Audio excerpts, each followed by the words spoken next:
So, Alvin, we are 98% ready for the expansion of our business in Manitoba and Alberta. Guys, you don't even have to worry. It's all set. Even our staff is ready for the expansion. The finishing touches are being done. Well, nice to hear that one. Honestly, I'm a bit nervous. But I hope it will be successful like here in Ontario. You know, I think it will be very challenging to develop its vast coordinations. Hi, sir. Hi, ma'am. Hi, sir. Sir, this will be scheduled for the day. Sir, at 9 a.m., we will be attending a meeting foundation. 10 a.m. is meeting with the board. After lunch, sir, you will be attending the annual convention of ABC. You will as you will see the news and for the final session for the expansion of the Alberta and Manitoba. Busy day for me, huh? Anyway, I'll just finish scanning these documents and I'll go ahead. Have a good day, sir. Thanks. Guys, excuse me, would you mind going with me to dinner? Sure, I'm hungry. Come on. Yeah, me too.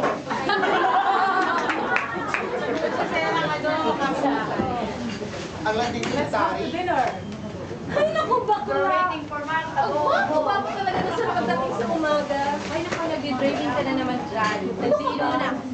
Hindi naman masamang mangarap ah. At for sure, alam ko na ako ang magiging asawa ni Sir. Asip naman. Hindi ka sa nang bawal, asawa agad. Pero alam mo, I heard Dumating na secretary. merong pati Sir na hindi pa niya nakakalimutan. Guys, come on. Girls, excuse me. Ay, may ginawa na. Sa kabilang banda, totoo nga may naging pag-ibig ng nasabi ng director. Pag-ibig na hindi nabigyan ng pagkakataon. Pag-ibig na matagal na niyang inaasar. Sa isang cozy na restaurant, kasamang dalawa sa kanyang partners, habang naghihintay sa niyang ka-meeting, ay nag-ring ang kanyang cellphone. Ang registered number ang lumabas. At mukhang overseas call pa. Nahugot. Brownout sa restaurant. Sa loob, sa loob. Sa mainline sa loob. Nagbabayad ng tax yan. Nahugot sa inyo. Yun, okay na. Ang registered number ang lumabas. Guys, excuse me. Kita ko ah, hindi ko kita. Hello? Hello po, Mr. De La Cruz. Yeah, speaking. Si James po ito ng Light of Jesus Philippines. Uh-huh. Gusto ko lang pong ipaalam sa inyo na umanaw na po si Brother Alejandro kanina lang. Ha? Hello sir. Umanaw na eh. Sir, nandiyan pa po kayo, sir? Yeah, I'm still here. Sir, makakapunta po ba kayo dito? Sige, I'll be there ASAP, alright? Okay, sir. Thanks. Sige po. Miss Andrea.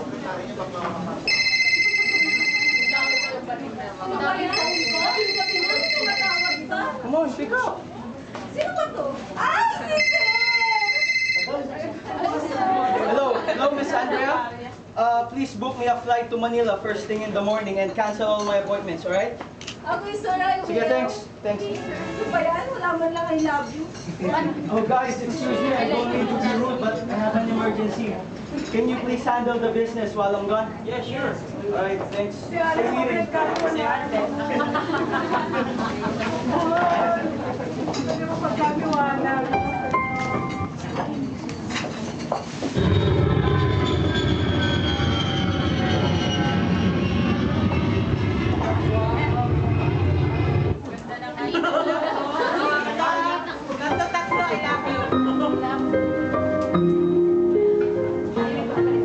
Habang duda ng eroplano, biglang tumatak ang kanyang luha.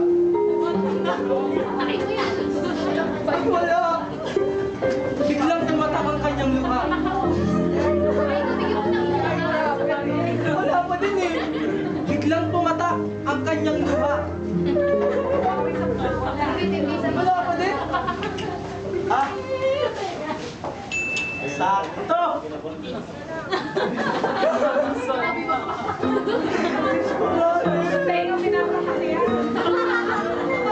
Naalala niya ang pagmamahal at pag-aaruga sa kanya ni Brother Alejandro. Utang na loob niya ang lahat sa kanya. Isang basa na ako.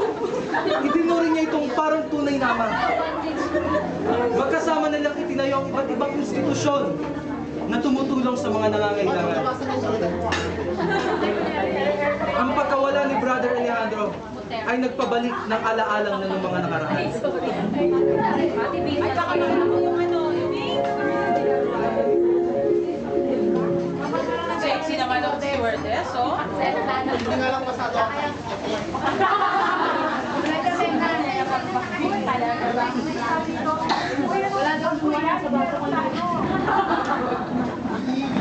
Oo, lang yan, sana.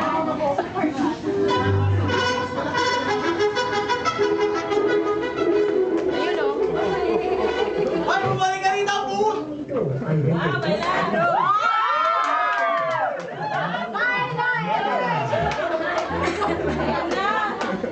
Ano mo yung nakahuli ah? Tatay, ikaw na lang. Kasalanan ko sa inyo, ba't nyo ginaganito? Aalis na ako.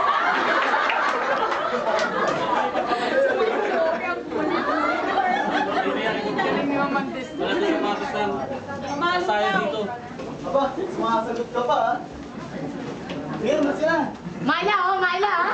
Mapalag, mapalag. Jones! Jones!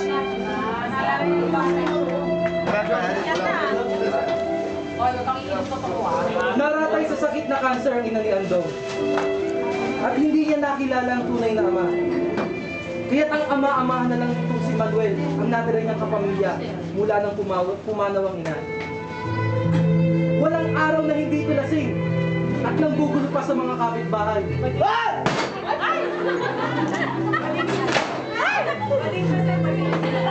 Parang siyang binubugbog nito at inaalipusta. Hanggang sa isang araw ay napag-isipan niyang lumayas na lamang at mamuhay sa lansangan.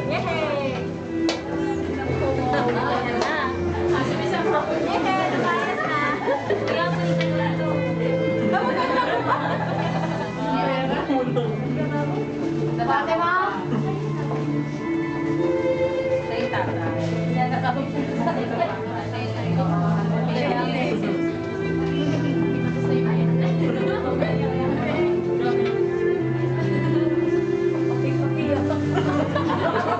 Naging palaboy siya sa kalye. Naging parking boy, tagalinis ng sapatos, tagatila ng sampagita kumanuan pa. Ay, nawala ulit sa main field. Ayan, may magsumpa. Yan na. Hanggang sa isang araw inakilala niya si Brother Alejandro.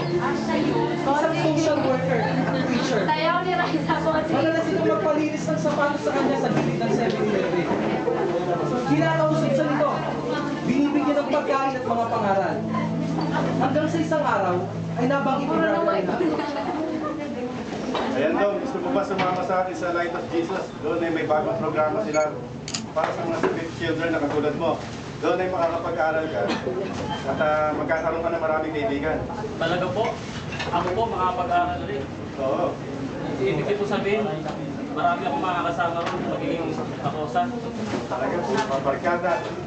Napupunta kita doon para mag-aaral, hindi mo barkada. Sagot ka kay Bossing. Pasensya na po, brother. Pangarap ko lang po talaga na makapag-aral ulit. Bueno, mamaya pagkatapos nito, sumama ka sa akin, ha? Opo. Sa Light of Jesus ay naging aktibong bata si Andong. Sa umaga ay nag-aaral siya. Sa hapon naman ay tumutulong sa activity ng institusyon. Naging marami rin ang kanyang kaibigan doon. At isa na roon si Alisa. Tahimik at mahiyaing batang ilang buwan pa lamang nilang nakakasama. Malimit niya itong makitang nasa isang sulok lamang ng kwarto. Kaya't naging interesado siya dito at kinaibigan niya.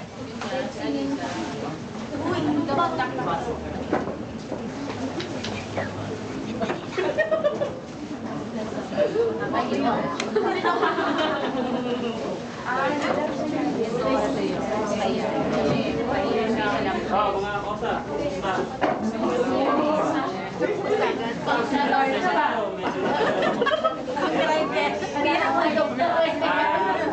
Nasa shirt. Sandali lang ha. Taxi driver. Ako nga pala si Andong. Ikaw, ano pangalan? Alisa po. Hawak ko na yan. Mamaya. Napaka bagay sa isang gaya mo sa maganda rin. Ilang taon ka na nga pala? 14 po. Nakipagkilala lang po. Hoy, Endong, kabago-bago sa salta niyan, pinupormahan mo agad. Hindi naman, nakikipagkaibigan lang ako. Bakit, Endong? Mas maganda naman ako dyan, ah. Ikaw, Andong, pumaporma ka na naman. Nandito naman si Mario. Ikaw talaga. Ano? Lapit lang sa iyo, Carl. Pare, ayusin mo na yung t-shirt.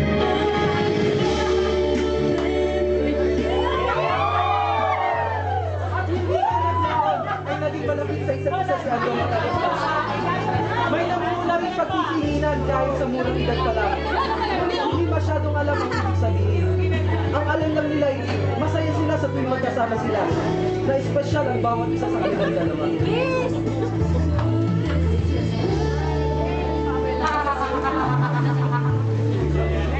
Nai-stress na si Mark. Ako ay 14 years old. 14 years old, gusto mo, Betsy? Pagkatapos ng high school, ay naging abala ang dalawa sa kolehiyo.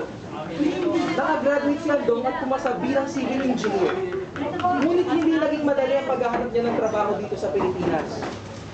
Bumisita siya sa Life of Jesus at nakipagkwentuhan kay Brother Alejandro, kung saan nabanggit sa kanyang may kaibigan ito sa Canada na naghahanap ng caregiver. Alvin, iyo. Gusto mo bang ikaw ang aking i-recommend sa kaibigan ko? Naghahanap siya ng caregiver sa Canada. Alam mo, Tay, sa totoo lang, nahihirapan akong makipagsapalaran dito sa Maynila. Wala kasing asenso eh. Pero, siguro, igagrab ko na lang yung opportunity kung dadating man siya. Alam mo, nabasa ko dito sa dyaryo na after 2 years daw, pwede ka nang maging residente sa Canada. Tapos, pwede ako dun mag-apply ng trabaho na yun yung linya ko talaga. Bueno, bukas na bukas, tatawagan ko na rin kagad yung aking kaibigan at sabihin ko, may nahanap na ako. Ikaw ang aking i-recommend. Talaga, Tay? Gagawin mo yun? Sure. Thanks, you the man. Salamat, ha? At tinanggap nga ni Andong ang offer sa kanya at sinabi ng kanyang employer na sa isang caregiving school siya mag-aaral na kilala ng embassy. At ito nga ang BGB. na naman sa akin dyan. Gandahan nyo, ah. Okay, class. Good morning, class. Morning, sir. So take out your notebook and we'll begin our discussion. Just hang on a sec, okay? I'll take this call. Lagi na sa telepono, call center. Tayo sa movie. After 5 minutes. Mami ko kasunod niyan. It's not dirty na. Kasi mami natin. Good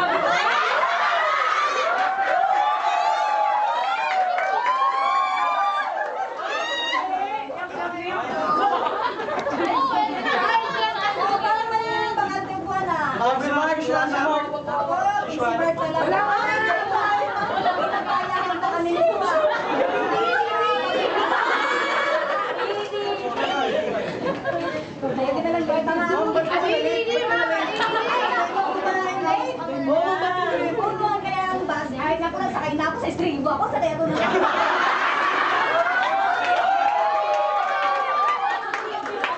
Nay! Nay! Aba? Nay ka! Nay! Ay, kanina ko ito, tawagin akong nanay.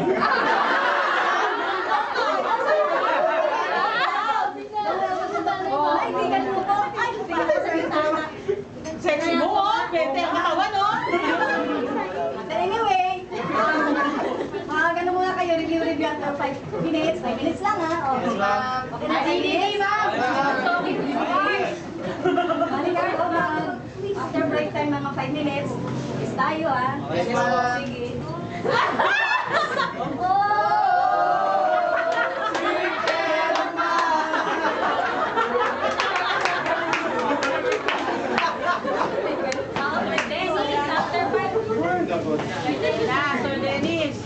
guys. Okay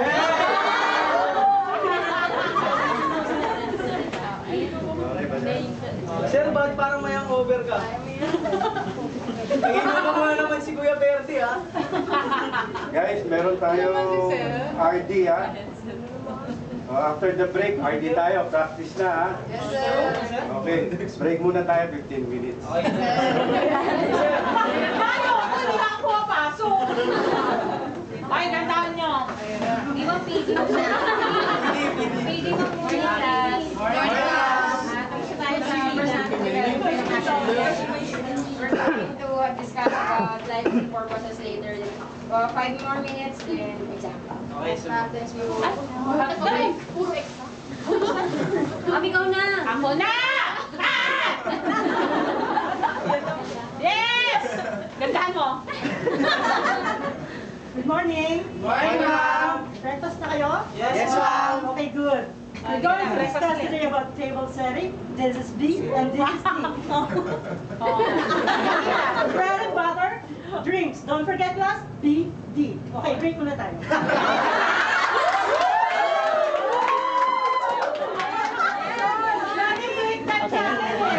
Concern ako sa health nyo. Nang makatapos ng training, ay agad din naman ang pagdating ng LMO at kontrata niya papuntang Canada.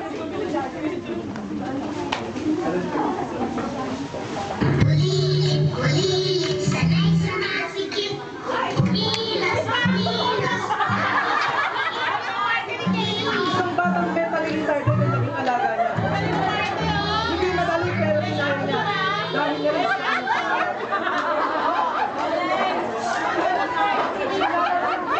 Naging malapit ang loob niya sa bata.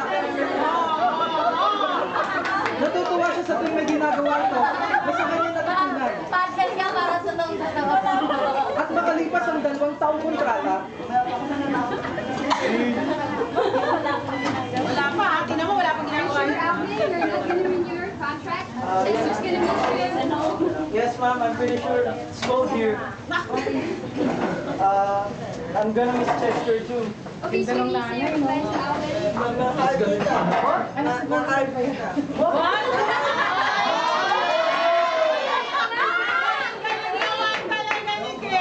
sorry, but I have to go, you know? Don't leave me.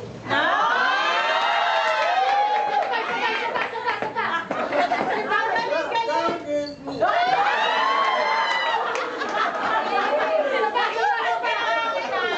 Don't worry. I'll visit you every once in a while and I'll bring you toys. You like toys, right? And I'll even bring you your favorite milk candy, pastillas. You like that? So don't worry and don't be sad. We'll see each other again, okay? Bye, Chester. Bye, Mom. Don't leave me.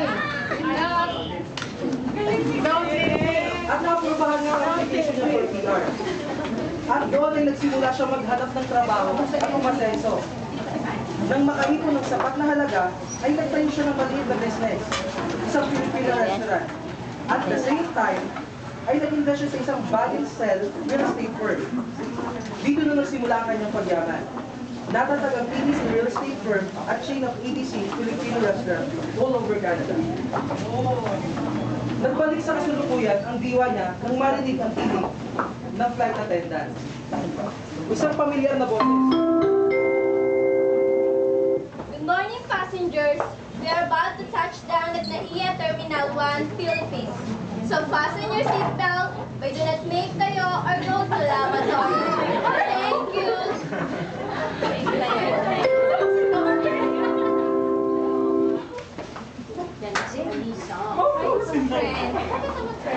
Kasi naman, namatayan ako ng tinuring ko ng pangalawang ama. Alam mo kung nasan ako ngayon? At kung anong meron ako, utang na loob ko to lahat sa kanya. Diba? Dapat hindi kayo nalulungkot pag may pagganon. Kasi dapat isipin natin, masaya na siya doon sa pupuntahan niya. Saka malay mo sa lumakay. Ay! Uto! Nahugot. Pagkakasaksak.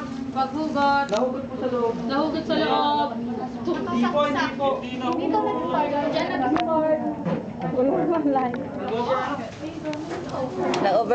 Overdose. Pumalit ba kasi station? May extension. Sa kabilang extension. Attention. Dito sa kabila, sa kabila, sa kabila. Sa kabila, isaksak. Okay, commercial, commercial. Commercial, go. Tangan mo nga yan, Nay. Wait lang. Wala may iba extension. Wala iba extension.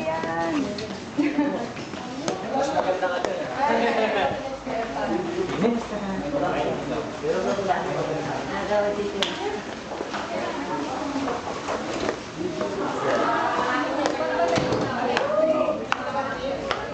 Ayos na ta.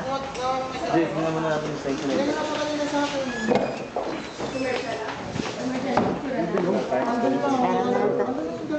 Meron na ito dali.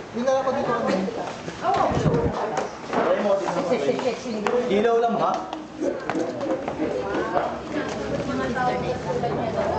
Masyado kasi ako nagdadagdag. Inisip ko kasi hindi yan bagay. Bukod sa gwapo siya, matalino pa. Tama ba kayo nini-describe? Matalino ka naman, maganda din. Tsaka hindi na tayo bumagara, no? Tsaka hindi tayo habang-buhay flight attendant. Tsaka alalahanin mo rin, ang madress, kailangan na makapag Diba sabi ko nga sa'yo, friend, wala na akong balita sa kanya, wala na nagpunta siya sa Canada. Malay mo, mayaman na siya. Kaya naman, may asawa na. Ano ba? Natagay mo naman. Sige na, tara na. Nasali sila. Hindi malayo. Samantala, paglapag ng eroplano, ang sabi ng nagbalita sa kanya ay may sasalubong sa kanya sa airport. Nakita niya ang isang babaeng may dalang placard na may nakalagay na pangalan niya. Alvin! Alvin! Nene? Oo! Oh my gosh! Namiss kita! Ano Nene? Kamusta? Ang laki ng pinagbago mo. Oo nga eh, sabi nila gumapo daw ako. Kasi gusto mo ka. Ang bago mo! Oh, teka lang. Si Alisa nandito din? Oo nga. Oo, Alisa nakalagay. Oo nga eh.